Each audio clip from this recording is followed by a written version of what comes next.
اس میں اللہ تعالیٰ جل شانہ نے اس شخص کی کہانی کو بیان کیا ہے جو قیامت کے دن جہنم کی طرف جا رہا ہوگا۔ کچھ لوگ اسے پوچھیں گے ما سلککم فی سقر، کہ تم جہنم میں کیوں جا رہے ہو؟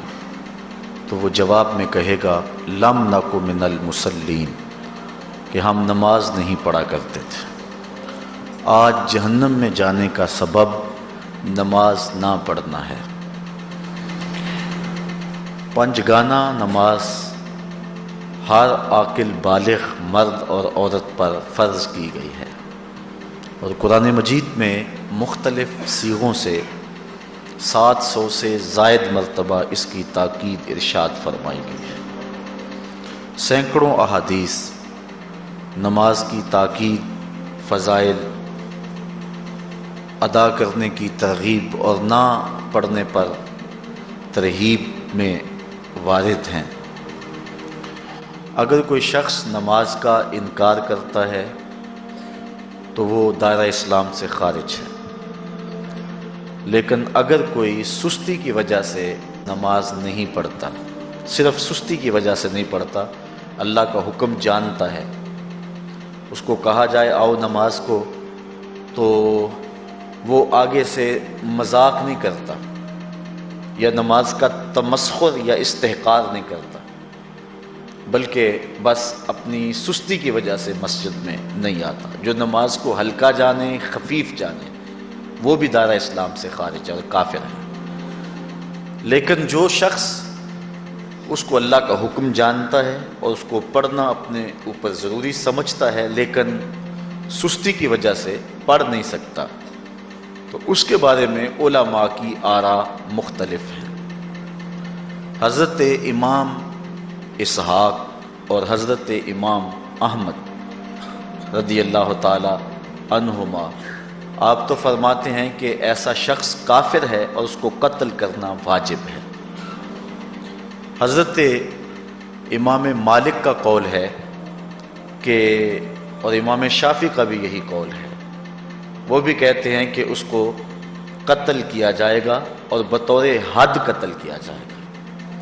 حضرت امام اعظم امام ابو حنیفہ علیہ رحمہ آپ فرماتے ہیں کہ بے نمازی کو قتل نہیں کیا جائے گا، بلکہ اس پر تعزیر نافذ ہوگی۔ یہ حاکم وقت کی ثوابدید پر ہے کہ وہ اس پر کیا سزا دیتا ہے، اور فرمایا اس کو 7 قید کیا جائے گا اور توبہ کے لیے اس کو زور دیا جائے گا۔ اگر وہ توبہ کر لے تو اس کو قید سے باہر نکال لیا جائے گا، ورنہ اس کو قید رکھا جائے گا۔ صحابہ کہتے ہیں کہ ہم کسی عمل کے تارک کو کافر نہیں سمجھتے تھے سوائے نماز کے تارک کے، اور آقا کریم علیہ السلام کا ایک فرمان ہے من ترک الصلاۃ متعمدا فقد کفر جہارا، جس نے جان بوجھ کے نماز چھوڑی اس نے اعلانیہ کفر کیا۔ امام اعظم امام ابو حنیفہ علیہ رحمہ وہ فرماتے ہیں کہ یہ حدیث محل ترہیب میں ہے، گویا اس نے کافروں والا کام کیا، اس لیے آپ یہ فتویٰ دیتے ہیں کہ اس کو قید کیا جائے گا اور نماز کی پابندی کا زور دیا جائے گا، اور وہ توبہ کرے تو اس کو چھوڑ دیا جائے گا۔ لیکن باقی ائمہ بعض کہتے ہیں اس کو حداً قتل کیا جائے، اور امام اسحاق اور امام احمد کہتے ہیں اس کو قتل کرنا واجب ہے۔ تو بے نمازی جو اللہ کے حکم کی پابندی سستی کی وجہ سے نہیں کرتا، یہ اس کے لیے حکم ہے۔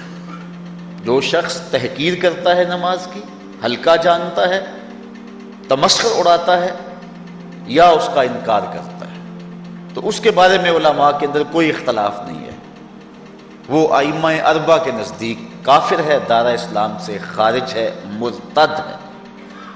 لیکن سستی کی وجہ سے نماز نہ پڑھنے والا، اس کے بارے میں علماء کا یہ موقف ہے۔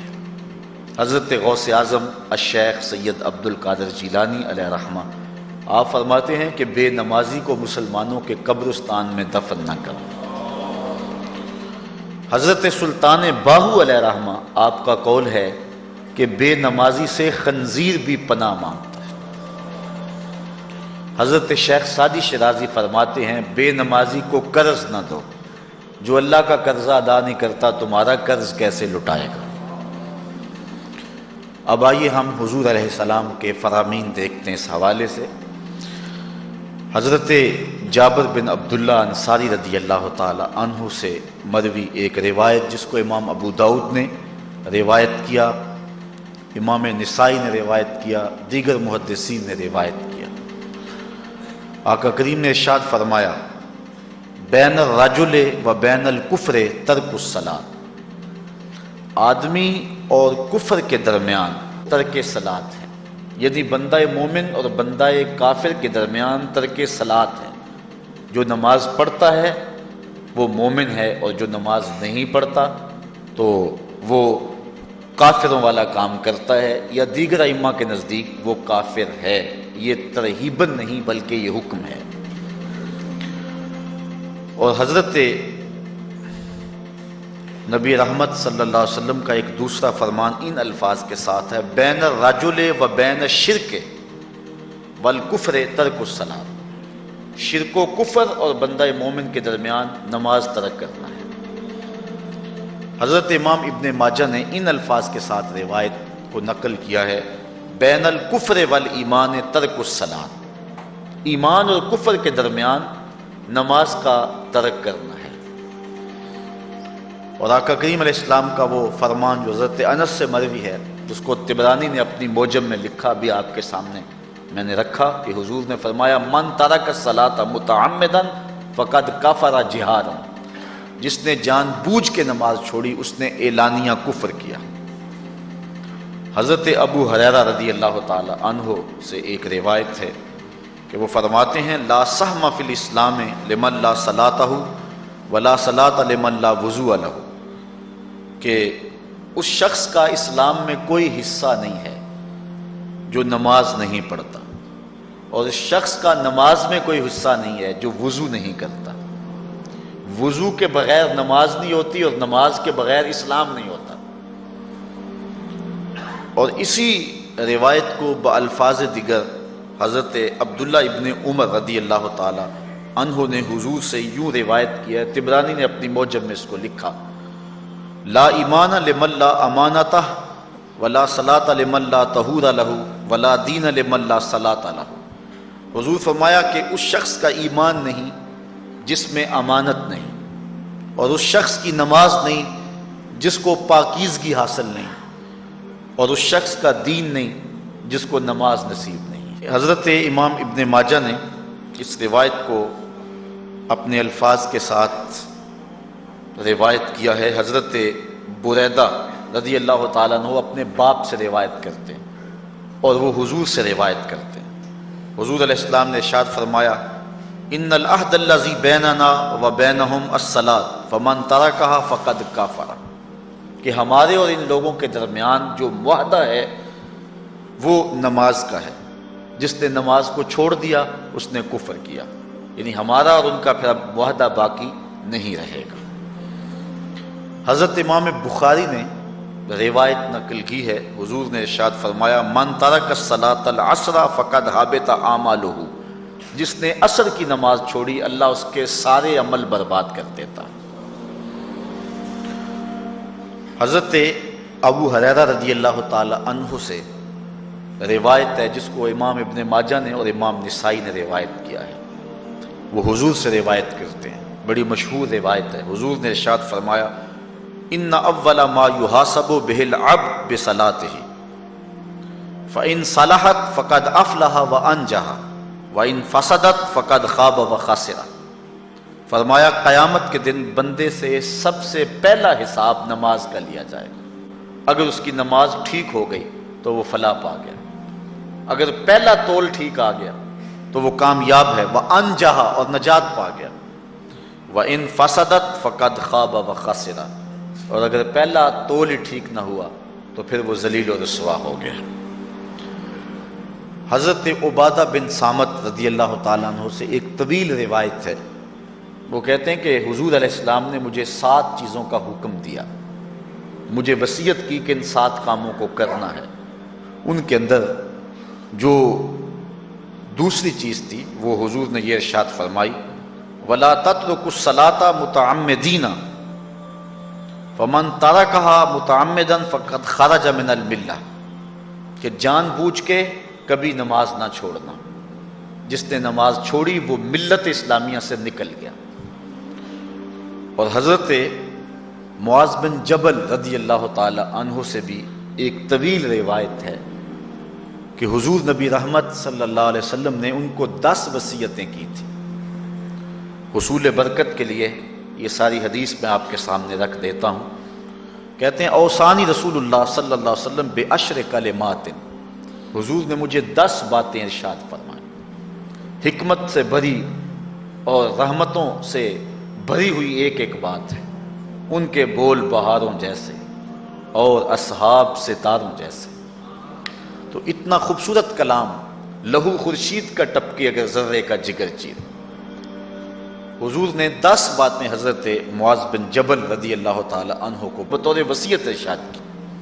کہتے ہیں کالا، حضور نے مجھے کہا، ارشاد کیا، لا تشرک باللہ شیئا وان قتلت وحرقت، اللہ کے ساتھ کسی کو شریک نہ ٹھہرانا، اگرچہ تجھے قتل بھی کیا جائے اور تجھے آگ میں جلا بھی دیا جائے، کبھی بھی اللہ کے ساتھ شریک نہ ٹھہرانا۔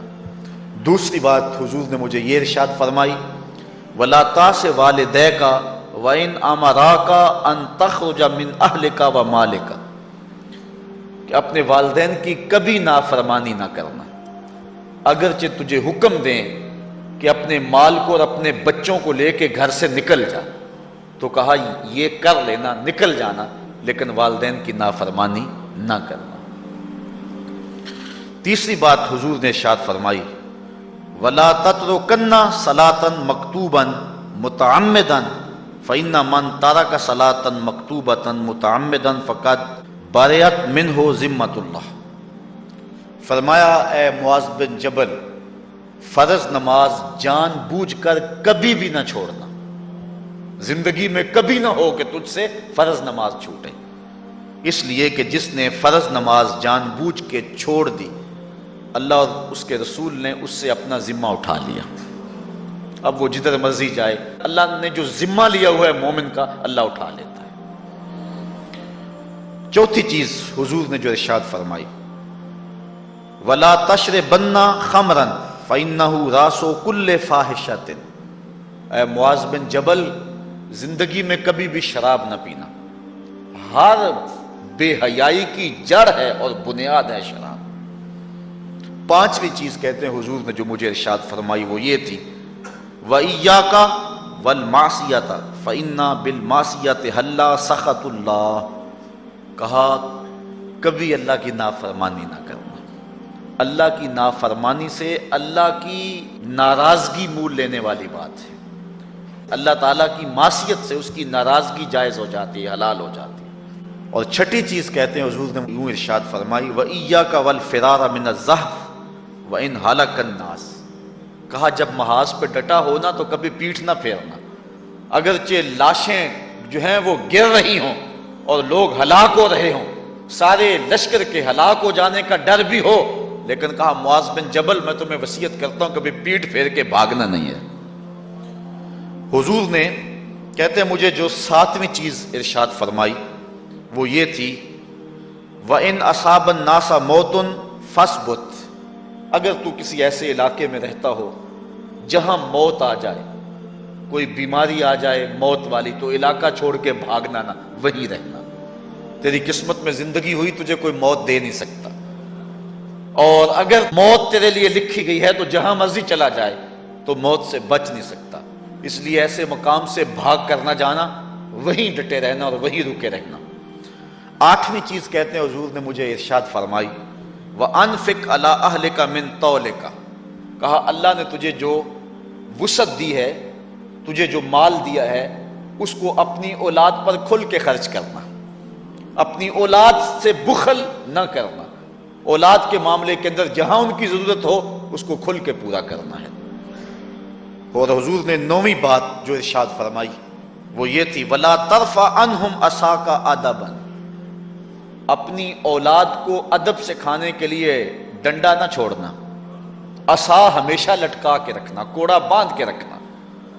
اور 10ویں چیز کہتے ہیں حضور نے جو مجھے ارشاد فرمائی، وَأَخْفِهِمْ فِي اللَّهِ، اپنی اولاد کے دل میں اللہ کا خوف ڈالتے رہنا، اللہ کا ڈر پیدا کرنا اپنی اولاد کے اندر۔ تو نے اپنی اولاد کو یونیورسٹیوں اور کالجوں تک پہنچایا، بیرون ملک سے بھی تعلیم دلوائی، لیکن اللہ کا خوف نہ سکھایا۔ اللہ کا خوف سکھانا اپنی اولاد کو، ایسے لوگوں کی صحبت میں بٹھانا جن کی صحبت میں بیٹھ کر اللہ کا خوف پیدا ہو جائے، ان کو ایسی کتابیں لا کے دینا کہ جن سے خشیت الہی ان کے سینے میں پیدا ہو۔ اگر تو نے سب کچھ دے دیا، عالی نسب بنگلے دے دی اپنی اولاد کو، تو نے جو ہے وہ بہت اچھی تعلیم دلوا دی اپنی اولاد کو، دنیاوی سوسائٹی کے اندر ان کا وقار بہت بلند ہو گیا، تو نے سب کچھ دے دیا اپنی اولاد کو، اللہ کا خوف نہیں دیا تو کچھ بھی نہیں دیا۔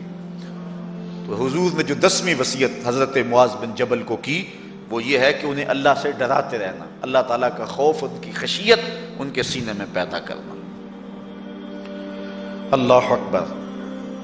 حضور کا ایک اور فرمان سنیے، حضور نے فرمایا کہ جو شخص نماز چھوڑتا ہے، ایک طویل حدیث ہے جس کا یہ حصہ ہے، وَقَانَ يَوْمَ الْقِيَامَةِ مَعَ قَارُونَ وَفِرْعَوْنَ وَحَامَانَ وَأُبَيِّ بْنِ خَلَف، جو نماز ترک کرتا ہے قیامت کے دن قارون کے ساتھ، فرعون کے ساتھ، حامان کے ساتھ اور ابی ابن خلف کے ساتھ کھڑا کر دیا جائے گا۔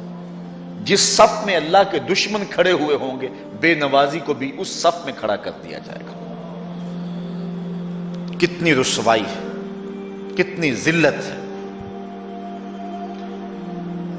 کوئی بندہ یہ گوارا کرتا ہے کہ مجھے اس صف میں کھڑا کر دیا جائے جس میں دشمنان خدا کھڑے ہوں، دشمنان رسول کھڑے ہوں، میری کوئی بہن، میری کوئی بیٹی کیا یہ گوارا کر سکتی ہے کہ اس کو حضور پہ کانٹے پھینکنے والی ام جمیل کے ساتھ کھڑا کر دیا جائے، اس کو حضور کو اذیت دینے والی عورتوں کے ساتھ کھڑا کر دیا جائے؟ نہ میری کوئی بہن اور نہ کوئی میری ماں اس بات کو گوارا کرتی۔ تو جب ہم یہ گوارا نہیں کرتے تو پھر ہمیں عزم کرنا چاہیے کہ آج کے بعد نماز نہیں چھوڑنی ہے۔ میں نے کسی جگہ پہ یہ بات بیان کی اور ساری گفتگو اسی عنوان سے ہوئی، کچھ ماحول ایسا بنا ہوا تھا، تو مجھے بعد میں صابر نامی وہاں کے ایک ساتھی نے فون کیا 2 یا 3 دن کے بعد، کہنے لگا کہ ہماری بستی میں ایک شخص بھی بے نمازی نہیں رہا ہے۔ اس حدیث کا زور اتنا ہے، اس حدیث کا وزن اتنا ہے۔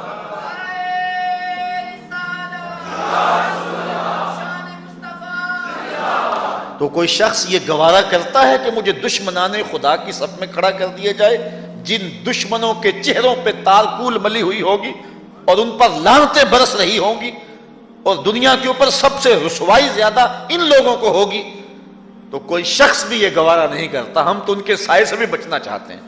میرے مالک، ہمارا حشر ان کے ساتھ نہ کرنا، ہمارا حشر تو ابو بکر و عمر کے ساتھ کرنا، ہمارا حشر تو عثمان غنی کے ساتھ کر دینا، ہمارا حشر تو مولا کائنات کے ساتھ کر دینا۔ مالک، ہمارا حشر بریلی کے امام احمد رضا کے ساتھ کر دینا، ہمارا حشر امام غزالی کے ساتھ کر دینا، بلال حبشی کے ساتھ کر دینا۔ ہماری آرزویں تو یہ ہیں، ہماری تمنائیں تو یہ ہیں۔ ہم تو کہتے ہیں مولا کل قیامت کے دن اٹھیں تو داتا کے قدموں میں اٹھیں، خواجہ اجمیری کی چوکھٹ سے اٹھیں، ہم اٹھے تو شاہ نقشبند بخاری کا جلوس آگے ہو، ہم اس جلوس کے ساتھ شامل ہوں، خواجہ معین الدین چشتی کی غلامی میں اٹھے، ہم حضرت غوث اعظم کی نوکری میں اٹھیں، حضرت شیخ شہاب الدین کی نوکری میں اٹھیں۔ تو ہماری آرزویں تو یہ ہیں، ہماری تمنائیں تو یہ ہیں، لیکن اگر ہم یہ چاہتے ہیں کہ ہم ان لوگوں کے ساتھ اٹھیں تو پھر ایک نماز بھی ترک نہیں کرنا ہوگی، اور اگر نماز ترک ہو گئی تو کتنی بڑی سزا ہے، کتنی بڑی رسوائی ہے، کتنی بڑی ذلت ہے، اور یہ آپ کے رسول کا فرمان ہے۔ اللہ اکبر، کہ قیامت کے دن وہ شخص جو نماز نہیں پڑھتا، قیامت کے دن اس کو دشمنان خدا کی صف میں کھڑا کر دیا جائے گا۔ یہ ہو نہیں سکتا کہ ہم نے یہ حدیث سن لی اور اب نماز قصداً چھوڑیں۔ آج عزم کر کے اٹھیں، اور اولاد نہیں آئی، بیٹیاں نہیں آئیں، گھر والے نہیں آئے، لیکن جا کے اس بات کو گھر میں نافذ کرنا ہے، اس کو حکماً نافذ کرنا ہے گھر کے اندر۔ ہمارا گھر ہو رسول اللہ کی امتی کا اور گھر میں کوئی بے نماز ہو، یہ حکم دینا ہے، وَأْمُرْ أَهْلَكَ بِالصَّلَاةِ، فرمایا اپنے گھر والوں کو نماز کا حکم دو۔ اس گھر میں نحوست ہوتی ہے جس گھر میں بے نمازی ہوتے ہیں۔ اس لیے آج ہم یہاں سے عزم کر کے جانا ہے کہ آج کے بعد ہم نماز نہیں چھوڑیں گے انشاءاللہ۔ اتنے زور سے کہو کہ شیطان کا کلیجہ پھٹ جائے۔ اللہ ہماری اس انشاءاللہ کو قبول کرے۔ اللہ ہم کو پنجگانہ سجدے کی توفیق دے۔ کتنا بد نصیب ہے شخص کہ جس کی پیشانی اس کی حضور جھکتی نہیں، سارا دن کبھی کسی کو سیلوٹ کرتا ہے، کبھی کسی کو سیلوٹ کرتا ہے، کہتا ہے میرے اس سے بھی تعلق ہونے چاہیے، اس سے بھی واسطہ ہونا چاہیے، اس سے بھی رابطہ ہونا چاہیے، کبھی دنیا میں کام پڑ جاتا ہے، اس سے بھی تعلق رہنا چاہیے میرا۔ کہاں کہاں صبح سے لے کر شام تک سلوٹ مارتا ہے، ایک اللہ کے حضور نہیں جھکا جاتا۔ اقبال علیہ رحمہ کہتے ہیں ایک سجدہ جسے تو گراں سمجھتا ہے، ہزار سجدے سے آدمی کو دیتا ہے نجات۔ آؤ اللہ کے حضور بندگی کا سر جھکائیں۔ تو یہ کتنی عبرتناک جو ہے اور کس قدر جو ہے وہ فکر انگیز حدیث ہے۔ وَقَانَ يَوْمَ الْقِيَامَةِ مَعَ قَارُونَ وَفِرْعَوْنَ وَحَامَانَ وَأُبَيِّ بْنِ أَبِي خَلْف، وہ شخص ان بد نصیب لوگوں کے ساتھ کھڑا ہوگا جس کو نماز کی توفیق نہیں ہے۔ آپ نے حدیث علماء سے بارہا سنی، حدیث طویل ہے۔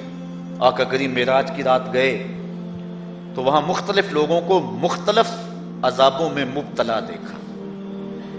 کسی کی انتڑیاں کٹ کٹ کے گر رہی تھی، کسی کا منہ چیرا جا رہا تھا، کسی کی زبان لوہے کی کینچیوں سے کاٹی جا رہی تھی، کسی پر کھولتا ہوا پانی ڈالا جا رہا تھا، کوئی جو ہے وہ سرانڈ والا گوشت کھا رہا تھا، کسی کے جسم میں لوہے کی میخیں ٹھونکی جا رہی تھی۔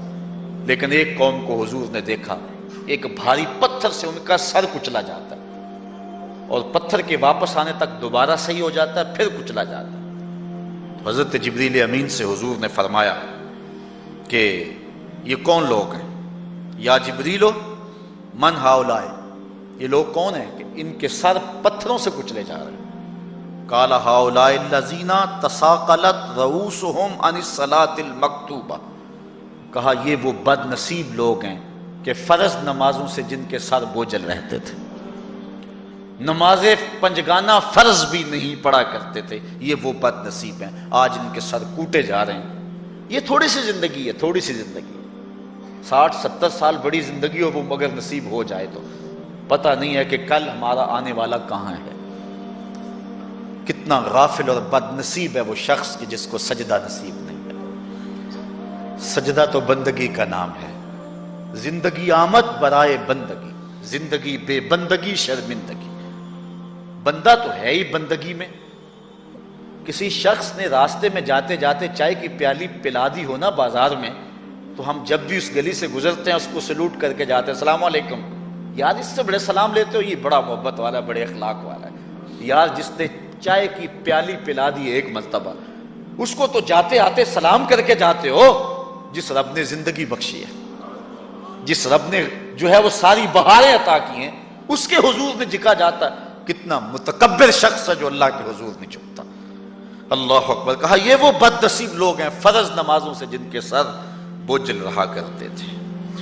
اللہ اکبر۔ حضور نبی رحمت صلی اللہ علیہ وآلہ وسلم نے ارشاد فرمایا، نماز چھوڑنا تو خیر بہت بری بات ہے، جو شخص نماز پڑھتے ہیں لیکن جماعت سے نہیں پڑھتے، فرمایا میرا جی چاہتا ہے کہ اپنی جگہ کسی اور کو کھڑا کروں اور جوانوں کا ایک گروہ ساتھ لوں، اور جو لوگ مسجد میں نماز پڑھنے نہیں آتے ان کے گھروں کو آگ لگا دوں۔ رحمت للعالمین آقا فرما رہے ہیں کہ ان کے گھروں کو آگ لگا دوں۔ کتنا غصہ ہے ان لوگوں پر کہ جو مسجد میں آ کر نماز نہیں پڑھتے، اور جو پڑھتے ہی نہیں، اس دور میں تو کوئی تھا ہی نہیں کہ مومن ہو نماز نہ پڑھتا ہو۔ اللہ اکبر۔ تو مومن نماز ہی پڑھتے تھے، تو اگر کسی سے گھر میں نماز پڑھی گئی تو فرمایا میرا جی چاہتا ہے۔ آج نماز تو نماز رہی، ہم کو تو جمعہ بھی نصیب نہیں ہے۔ کتنے لوگ ہیں کہ جو پابندی کے ساتھ نماز جمعہ بھی نہیں پڑھتے۔ حضور کا ایک فرمان سنیے، آقا کریم نے ارشاد فرمایا، من ترک الجمعۃ ثلاث جمع متوالیات فقد نبذ الاسلام وراء ظہرہ، جس نے بغیر کسی عذر کے 3 جمعے چھوڑ دیے، اس نے اسلام کو اپنی پشت کے پیچھے ڈال دیا، اس نے پرواہ ہی نہیں کیا اسلام کی۔ اور ایک حدیث کے لفظ ہیں من ترک ثلاث جمعات من غیر عذر کتب من المنافقین، جس نے بغیر کسی عذر کے 3 جمعے چھوڑ دیے اس کا نام منافقوں کی فہرست میں لکھ دیا جاتا۔ اور ایک حدیث کے لفظ اس حوالے سے ہیں من ترک ثلاث جمع تہاونا بہا طبع اللہ علی قلبہ، جس نے سستی کی وجہ سے 3 جمعے چھوڑ دیے تو اس کے دل پر اللہ غفلت کی مہر لگا دیتا ہے۔ یہ وہ بد نصیب شخص ہے کہ جو نماز جمعہ چھوڑتا ہے۔ حضرت ابن حجر نے الزواجر کے اندر ایک روایت لکھی ہے، وہ فرماتے ہیں جو شخص نماز ترک کرتا ہے اس کو بہت ساری رسوائیاں ہیں۔ وقت اتنا طویل نہیں ہے کہ ایک ایک چیز کو تفصیل سے بیان کروں۔ وہ کہتے ہیں پہلی بات تو یہ ہے کہ اس کی عمر میں برکت اٹھا لی جاتی، دوسری بات اس کے چہرے سے صالحین کا نور اتار لیا جاتا، تیسری بات وہ کوئی بھی عمل کرے اس کا ثواب نہیں ملتا اس کو، یہ دنیا پر اس کو سزائیں ہیں۔ چوتھی سزا دنیا پر اس کو یہ ملتی ہے اس کی دعائیں قبول نہیں ہوتی، اور 5ویں سزا اس کے لیے یہ ہے کہ اس کے لیے جو نیک لوگ دعا کرتے ہیں ان دعاؤں کا حصہ اسے نہیں ملتا۔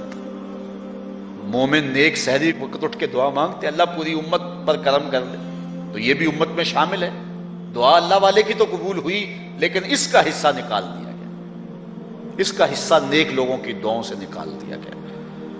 اور جب وہ مرنے لگتا ہے نزا کے وقت 3 اس کو سزائیں ملتی ہیں، ایک تو بھوکا مرتا ہے، دوسرا پیاسا مرتا ہے، تیسرا ذلیل ہو کے مرتا ہے۔ اور قبر کے اندر اس کو 3 سزائیں ہیں۔ حضرت امام ابن حجر کہتے ہیں ایک تو اس کی قبر تنگ کر دی جائے گی حتیٰ کہ ادھر والی پسلیاں ادھر اور ادھر والی پسلیاں ادھر، دوسرا اس کی قبر میں آگ ڈالی جائے گی، جو اللہ کے حضور نہیں جھکتا اس کی قبر اس لائق ہے کہ اس میں آگ ڈالی جائے، اور تیسری اس کے اوپر ایک اژدہا مسلط کر دیا جائے گا جس کا نام ہے شجاع الاقرع، اور جب وہ ڈنگ مارے گا تو 70 گز تک وہ شخص زمین میں دنس جائے گا، اور وہ مسلسل یہ ڈنگ مارتا رہے، اور کہا کہ 3 سزائیں اس کو حشر میں پہنچیں گی۔ ایک تو اس کا حساب سختی سے لیا جائے گا، اور جس کا حساب سختی سے لیا گیا وہ بچ پائے گا، حساب سے بچے گا وہ جس سے اللہ صرف نظر کرے گا۔ اللہ اکبر۔ ایک تو اس کا حساب سختی سے لیا جائے گا، دوسرا اللہ تعالیٰ جل شانہ اپنے قہر و غضب کا اس پہ اظہار کرے گا، اور تیسری اس کو سزا یہ دی جائے گی کہ اس کو جہنم میں ڈال دیا جائے گا۔ ساتھیاؤ، میں اور آپ آج کی اس بزم میں یہ پختہ عزم کر کے اٹھیں کہ آج ہم خود بھی اور اپنی اولاد کو بھی، اپنے دوستوں کو بھی، میرے والد گرامی فرمایا کرتے تھے جس سے دوستی ہو نا اس کی انگلی پکڑ کے دین کی راہ پہ لے آؤ، یہ دوستی کا حق ہے۔ اس کے لیے آپ بہت کچھ کرتے ہیں لیکن اگر اس کو دین نہیں دیا تو کچھ بھی نہیں دیا۔ کوشش کرو میرا دوست ہو اور جہنم میں جائے۔ والدین بچے کے مستقبل کے لیے کتنی کوشش کرتے ہیں، لاکھوں روپیہ لگاتے ہیں مستقبل ٹھیک ہو جائے، کرتے ہیں کہ نہیں کرتے؟ یونیورسٹیوں کے اندر، کالجوں کے اندر کتنی بھاری فیسیں بھرتے ہیں، کیوں اتنا کچھ کیوں کر رہے ہو؟ میں نے دیکھا بوڑھا باپ اپنی کمر پہ بوریاں لاد کے مزدوری کرتا ہے، مائیں اپنا زیور بیچ رہی ہیں کہ اولاد پڑ جائے۔ میاں اتنا کچھ کیوں کر رہے ہو؟ جی مستقبل ٹھیک ہو جائے۔ یہ مستقبل کتنا ہے؟ 20-25 سال کا، اور جو اصل مستقبل ہے اس کی فکر ہی نہیں کسی کو۔ اصل مستقبل تو وہ ہے، اللہ اکبر۔ بیرون ملک جائے بیٹا تو ماں کہتی ہے بس دعا کرو کہ میرا بیٹا خیریت سے پہنچ جائے۔ بیٹی کی شادی کرتی ہے تو ماں کہتی ہے دعا کرو کہ اپنے گھر میں اس کو چین مل جائے۔ کسی کا انٹرویو ہوتا ہے، لوگ کہتے ہیں جناب دعا کرو کہ اس انٹرویو میں وہ کامیابی سے گزر جائے۔ میں کہتا ہوں جب قبر میں اترتا ہے پھر کسی نے آ کر کبھی نہیں کہا کہ دعا کرو مشکل گھڑی آ گئی ہے خیریت سے گزر جائے۔ اصل امتحان تو یہ ہے، اگر اس امتحان سے گزر گیا تو کامیابی اور بامرادی۔ یہ تھوڑا سا مستقبل دنیا کا، اس کے لیے ہم کتنے پیسے لگا دیتے ہیں۔ سب کچھ اولاد کو آتا ہے، ہر شے فر فر پڑھتے اور بولتے ہیں، دعائے قنوت بھی نہیں آتی ہوتی. تو ہم اپنی اولاد کے لیے دین کا تحفہ اس کو کبھی نہ چھوڑیں. اللہ اکبر. کوشش کریں، محنت کریں. حضور نبی رحمت صلی اللہ علیہ وآلہ وسلم نے ان بد عمل واعظین کی بات بھی کی ہے کہ جو لوگوں کو نیکی کا حکم دیتے ہیں اور خود اس پہ عمل نہیں کرتے. آج ہمارے کچھ واعظین لوگوں کو تو واضح و تلقین اور نصیحت کرتے ہیں اور خود نماز میں سخت سستی کا ارتکاب کرتے ہیں، اور جس سے قوم کے اندر نماز میں سستی عملاً پیدا ہو جاتی ہے. کوئی عرس کی تقریب ہو، کوئی محفل نعت ہو، کوئی جلسہ ہو، کوئی شادی کی تقریب ہو، نماز کے وقت کا پورا پورا خیال رکھا کریں اور اس بات کا لحاظ رکھا کریں. بلکہ ہمارے ہاں ایک عجیب سا فیشن ہے اور عجیب سی بات ہے، میں بڑا حیران ہوا کرتا ہوں کہ عشاء کے بعد جب جلسے ہوتے ہیں نا ہمارے مساجد کے اندر، تو مغرب سے اعلان شروع ہو جاتا ہے آج رات فلاں صاحب خطاب فرمائیں گے، اور پھر جب نماز عشاء ہوتی ہے تو ہمارا نقیب محفل کھولتا ہے لاؤڈ سپیکر اور وہ اعلان کرتا ہے حضرات جماعت ہو چکی ہے، اب مسجد میں آ جائیں. یعنی یہ نماز کو ہلکا کرنے والی بات ہے. ان کو کہا جا رہا ہے کہ بلکہ بعض تو کہہ دیتے ہیں جس کا تمہیں ڈر تھا وہ گزر گئی ہے، اب آ جاؤ. کیا لینا ہے جلسے میں آ کر اگر نماز ہی نہیں پڑھنی ہے تو؟ ممبر و محراب کے جو ذمہ دار ہیں ان سے جو ہے وہ عجیب و غریب قسم کی جو ہے وہ حرکات سکنات سرزد ہو رہی ہیں. یہ جو جہل نقیبوں کا ایک غول آ گیا نا، یہ بھی ایک بہت بڑی مصیبت ہے. ایک تو بے تحاشا القاب، دوسرا دین کی روح سے ناشنائی. وہ کسی نے کہا تھا نا کہ پہلے حضرت غوث پاک ولی بناتے تھے، چور سے کتب بناتے تھے، آج کل ہم بناتے ہیں. کہا تم کیسے؟ کہا ہمیں پتا ہوتا ہے یہ چور بیٹھا ہوا ہے، ہم کہتے ہیں غوث زماں اور کتب دوران. بے تحاشا اور بے تکا انداز. اور پھر دین کی روح سے یہ ناشنائی کہ باقاعدہ اعلان ہوتا ہے جناب جماعت ہو چکی اب تو آ جاؤ. تو کیا کرنا ہے ساری رات جاگ کے اگر عشاء کی نماز ہی نہیں پڑھی تو نماز کو ہلکا کیا گیا ہے. اسی طرح جلسہ لمبا ہو رہا ہے اور نماز کا وقت سکڑ رہا ہے. ان چیزوں کا التزام کرنا ہے، ہم نے کوشش کرنی ہے. اور یہ بھی ایک مصیبت ہے کہ دربار بڑا اونچا ہے اور مسجد کے اندر جانوروں کی بینٹیں پڑی ہوئی ہیں. حیثیت تو مسجد کی ہے، دربار کی تو ثانوی حیثیت ہے. دربار پہ 3 کروڑ روپیہ لگا ہوا ہے اور مسجد میں چٹائیاں بھی موجود نہیں ہیں. اپنے بھی خفا مجھ سے ہیں بیگانے بھی ناخوش، کہ زہر حلاحل کو کبھی کہہ نہ سکا کند، بات وہی کہتا ہوں سمجھتا ہوں جسے حق، نئے ابلہ مسجد ہوں نئے تہذیب کا فرزند. ہم نے ان چیزوں کو دیکھنا ہے. اچھا بعض والدین کی ایک سستی ہے، وہ آتے جناب تعویذ کر دو ہماری اولاد نماز نہیں پڑھتی، بچے نماز نہیں پڑھتے، اور کہتے ہیں جی ہماری تو چلو گزر گئی، ہم تو نہیں پڑھتے، یہ تو پڑھیں. میں کہتا ہوں یہ کیوں پڑھیں جب تم نہیں پڑھتے؟ الولد سر لابیہ، بیٹا باپ کا راز ہوتا ہے. تم مجھ سے تعویذ لینے آگے ہو، گھر میں مصلی بچھا کے سجدہ کرو، تمہاری اولاد بھی تمہارے تتبع میں سجدہ کرنے کی عادت ڈال. حضور فرمایا بچے 7 سال کے ہوں تو انہیں مسجد میں لے جاؤ، 10 سال کے نہیں پڑھتے تو ان کو مار کے پڑھاؤ. اب اولاد ہوگی جوان، خود کبھی سجدہ کیا نہیں، اب کہتے ہیں شاید تعویذ سے کم چل جائے گا. جو تعویذ اللہ کے رسول نے تمہیں دیا تھا کہ 7 سال کے ہوں تو پکڑ کے انگلی مسجد کا راستہ دکھاؤ، 10 سال کے ہو جائیں تو مار کے پڑھاؤ، ان کے سینے میں اللہ کا خوف داخل کرو، ان کو قرآن کی تلاوت سکھاؤ. علموا اولادکم 3 خصال، اپنی اولاد کو 3 چیزیں سکھاؤ. حب نبیکم، ایک اپنے نبی کا پیار سکھاؤ، وحب اہل بیت ہی، رسول اللہ کے اہل بیت کا پیار سکھاؤ، وتلاوت القرآن، اور قرآن کا پڑھنا سکھاؤ. چھین لو سیڑیاں ان کے ہاتھوں سے گانے والی، چھین لو ان کے ہاتھوں سے جو ہے وہ ناول، اور ان کے ہاتھ میں قرآن دے دو. کتنے خوش نصیب دن تھے، گلیوں سے گزرتے تھے، گھروں سے قرآن کے پڑھنے کی آواز آتی تھی. آج پاپ میوزک کی صدائیں تو آتی ہیں، آج قرآن کی آوازیں نہیں آتی. تو یہ عجیب ہے جی ہم نہیں پڑھتے یہ تو پڑھے. میں کہتا ہوں یہ کیوں پڑھیں جب تم نہیں پڑھتے ہو؟ تمہارے اوپر کیا اب فرض ساقط ہو چکا ہے بڑھاپے کی وجہ سے؟ تم بوڑھے ہو کے نہیں پڑھتے ہو، تمہاری اولاد تم چاہتے ہو جوانی میں ہی پڑھ لے. تم خود اللہ کے حضور سجدہ کرو، اور پھر دیکھنا تمہارے تتبع میں، تمہاری اتباع میں تمہاری اولاد بھی تمہاری پیچھے پیچھے ہوگی۔ اللہ اکبر۔ صاحب اس عنوان سے کہنے کے لیے بہت کچھ ہے، اللہ تعالیٰ جل شانہ اپنی رحمتیں عطا فرمائے۔ اعلیٰ حضرت سے دو لوگوں نے فتویٰ پوچھا۔ بریلی کا ایک محلہ ہے، محلہ ذخیرہ، اس میں ہادی اسد اور قرب محمد نامی لوگوں نے تنظیم بنائی نماز کی دعوت کے لیے۔ کچھ لوگ ان کی بات کو نہ سنتے، اعلیٰ حضرت سے استفتاء کیا، فتاوی رضویہ کے اندر موجود ہے کہ ہم نماز کی دعوت دیتے ہیں، کچھ لوگ اس کے باوجود نہیں آتے، تو حکم شرعی کیا ہے؟ تو اعلیٰ حضرت فرماتے ہیں کہ پہلے تو نرمی سے انہیں سمجھائیں، آؤ نماز کی طرف۔ نہیں مانتے، مؤثر لوگ ڈالیں جو ان کو کہیں۔ یہ تھے ہمارے کرنے والے کام، ہم کن جھگڑوں میں پڑے ہوئے۔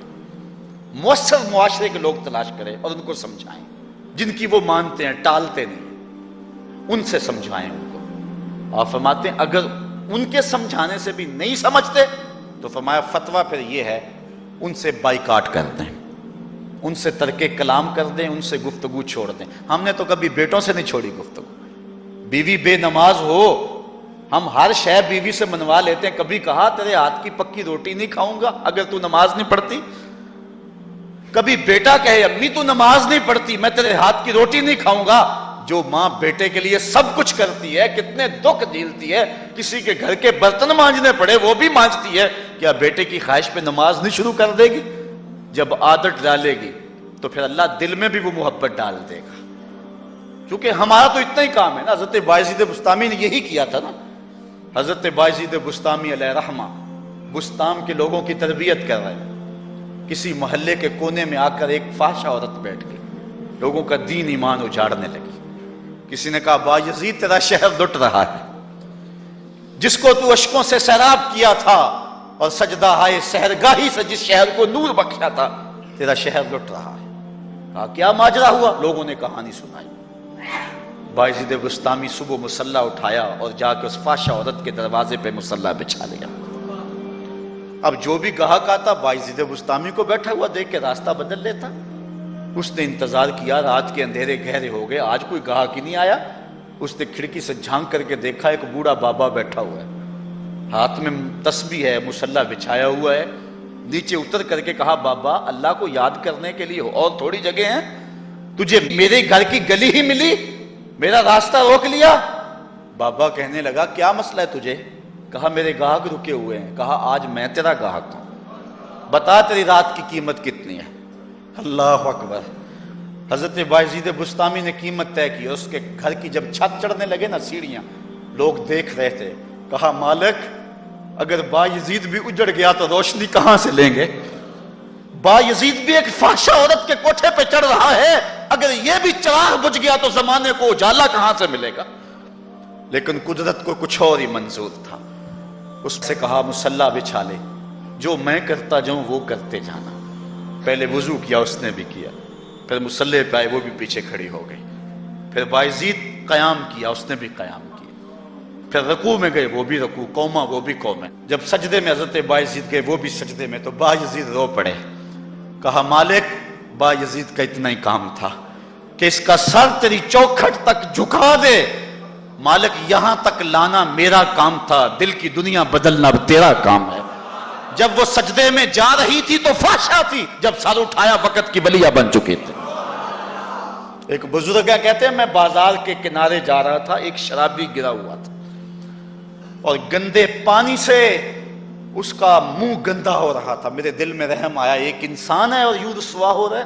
میں نے گندی نالی سے اس کو اٹھایا اور اٹھا کر کے جو ہے وہ اس کا منہ دھویا اور چلا گیا۔ مشہور شرابی تھا شہر کا۔ کہتے ہیں سحری کا وقت ہوا، تہجد کے لمحے آئے تو میں مسجد میں نماز پڑھنے کے لیے گیا، دیکھا کیا کہ وہ شرابی مصلی بچھا کے بیٹھا ہوا۔ میں حیران ہو گیا کہ یہ کیا ماجرا ہوا، اب صبح تو میں نے اس کو گندگی سے اٹھایا ہے اور اس کا منہ دھویا ہے۔ میں حیران ہوا تو ہاتف سے آواز آئی میرے بندے تو نے اس کا منہ دھو دیا تھا، میں نے اس کا دل دھو دیا۔ صاحبو ہم اپنا کام کریں، کوشش کریں، کھینچ کے لے آئیں کسی کو مسجد میں، اور پھر دیکھنا رب کے رنگ، وہ بڑا کریم ہے، وہ بڑا رحیم ہے۔ آئیے آج کی اس مجلس میں ہم یہ عزم لے کر کے جائیں. اپنے لیے میرا نہیں خیال کہ اس بڑے مجمع میں کوئی ایسا شخص اب رہے گا جو نماز چھوڑ سکے گا. انشاءاللہ نہیں چھوڑ سکے گا اللہ کی توفیق سے. یہ آپ کی آنکھوں میں تیرتے ہوئے آنسو گواہی دے رہے ہیں کہ رسول اللہ کی نگاہ بھی ہو رہی ہے اور اللہ کا کرم بھی اتر رہا ہے. میرا نہیں خیال کہ یہاں سے اٹھ کر کوئی شخص جو ہے جا کے نماز چھوڑے، لیکن اب ہم نے آگے کام کرنا ہے. اپنے گھروں میں، اپنی گلیوں میں، اپنے محلوں کے اندر لوگوں کو کھینچ کر کے مسجد کا رخ دکھانا ہے. اللہ مجھ کو، آپ کو اپنی رحمتوں اور کرم نوازیوں کا نور نصیب فرمائے. وآخر دعوانا ان الحمدللہ. اس میں اللہ تعالیٰ جل شانہ نے اس شخص کی کہانی کو بیان کیا ہے جو قیامت کے دن جہنم کی طرف جا رہا ہوگا. کچھ لوگ اسے پوچھیں گے ما سلککم فی سقر، کہ تم جہنم میں کیوں جا رہے ہو؟ تو وہ جواب میں کہے گا لم نک من المصلین،